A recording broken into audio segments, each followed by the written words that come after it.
Going into the tunnel was like wow factor, like wow feeling we have got. It was the first experience in this glass train. We are enjoying. We are capturing so many pictures with lots of selfies and videos.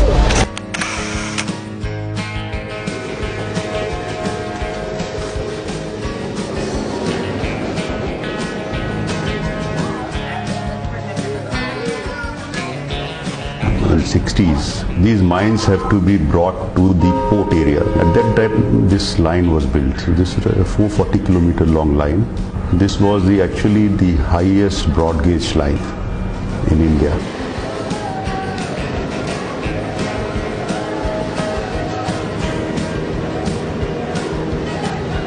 We get this amazing feeling because of this glass door experience. When you see the train traveling from the plateau to the mountain, it's all a different experience altogether.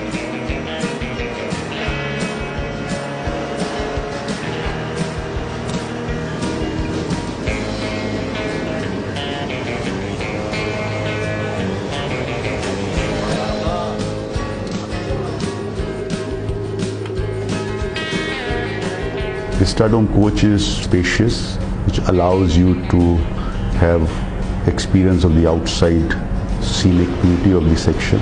We are looking at future expansion considering the demand. Traveling under the stars is a unique experience.